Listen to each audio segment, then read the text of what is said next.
Okay, so today we're tackling something, well, something pretty out there. It's a book that's not just a story, it's more like a challenge. It poses this huge question. What if the very language we speak every day is broken? And what if the only real way to fix it is to just invent a whole new one? We're about to dive into the truly strange, dense, and fascinating world of Amerrycountry autobiography. So this book was written under the pseudonym Penemy of Pignorance. Yeah, that's right, Penemy of Pignorance. And get this, some critics have actually called it a 21st century masterpiece. But at the same time, it's what the author calls a text pyramid. I mean, it's a novel that's written almost entirely in its own made-up language. So yeah, reading it is definitely a journey. Not an easy one, for sure, but it all kicks off with this really powerful question. And here's that question. What if the very words you use day in and day out are actually hiding the truth? Just think about that. What if our vocabulary has been, well, deliberately cleaned up, sanitized, to make us feel okay about things that should make us really, really uncomfortable? Well, the author's answer to that is pretty radical. He just builds a new language from scratch. The whole book, and I'm not kidding, is written using over 555 custom-made words. He calls them portmanteaus. It's kind of cool. It's a blend of the word portmanteau and his own name, Torabi. And the whole point of these words is to literally force us, the readers, to see the world in a completely new light. Okay, so let's get into the language itself, these portmanteaus. We're going to have to decode a few of these key terms, because honestly, understanding them is the only way you're going to unlock the author's entire worldview. So, first up, we've got a really foundational concept, manimal. It's pretty simple, right? Just a blend of man and animal, but the meaning behind it is, wow, it's deep. The author uses it to talk about a person who's acting with just pure, raw, animalistic cruelty. It's like all that polite, civilized stuff is just stripped away. And he uses these words for some seriously sharp social commentary too. For instance, take the word evaporate. It's a mix of evaporate and pour, and it's meant to describe that uncomfortable way the poor and all their problems just seem to vanish from the view of the rest of society. It's like they just disappear from our collective conscience. Okay, next up is a word that really gets to the heart of the author's whole moral philosophy. Sin-significance. So that's sin plus insignificance.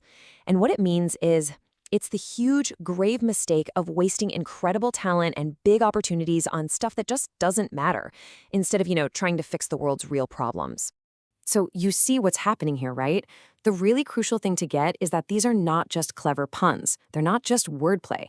Each one of these portmanteaus is like a whole argument packed into a single word. He's literally forcing you, as you read, to stop and confront some hidden truth or a moral judgment just by figuring out what the word means. It's a tool designed to completely rewire your thinking. All right, so now that we've got a feel for the language, let's look at the bigger picture. We're going to see how all these individual words come together to form a full-blown diagnosis of our society, which he calls the manimal farm. And this is where it gets really wild. The author basically builds this whole conspiracy theory around our language. He argues that the words we use every day have been deliberately scrubbed clean of their real, often violent meanings. He calls his versions the original words. So for example, he says artillery used to be wartillery, army used to be harmy, and insult was actually sinsult. And to explain how this happened, he invents this whole backstory for our language. The story goes that these ancient, quote, wardent warmongers, they bribed the dictionary makers, who he calls worders, to just delete letters. So they took the W out of wartillery and the H out of harmy. And why would they do that? Well, the goal was to hide the wolfish cruelty and wrongness of the original words, to make things like war and violence sound a lot more acceptable to everyone. And all of this leads to the absolute central idea of the book, that our language isn't just a neutral tool for communication. Nope.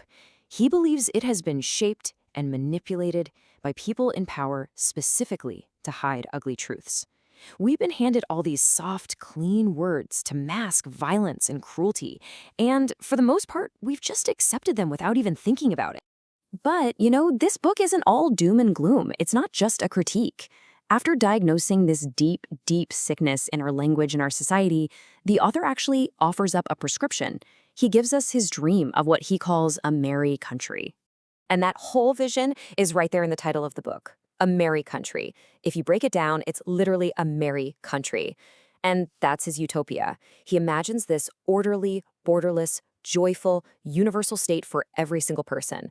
A world that's built on a totally new way of thinking, a new consciousness that has to start with new words. And the writing is just filled with these really passionate pleas for a better future. He writes about hoping for a time when all the guns are gone, a time when nobody gets undeservedly fraud-jailed, that's his word for being frail and jailed, or suffocated. He dreams of a world where nations don't articulate for war against each other, and where Europe can finally become a real Eurotopia. It's all about moving towards this orderly, borderless univearth. So, who's supposed to get us to this better world? Well, according to the narrator's heart, there's a huge difference between writers and writers. Righters. Writers are the ones who will lead the world or the universe to Amerrycountry. The other kind, the academic writers, they just lead us to Amerrycountry. The point is that real artists, true writers, have a responsibility to guide humanity, not just chase after academic prestige. Okay, so after this whirlwind tour through a seriously unique tech experiment, what's the big takeaway? Why do all these new words matter in the end? Ultimately, it all boils down to this one simple but incredibly powerful idea from the book itself. Words facilitate thoughts. New words facilitate new thoughts. That's really it. The author's whole belief is that if we can change the actual tools we use for thinking, our words, then we can unlock completely new ways of seeing the world, and maybe even create new realities.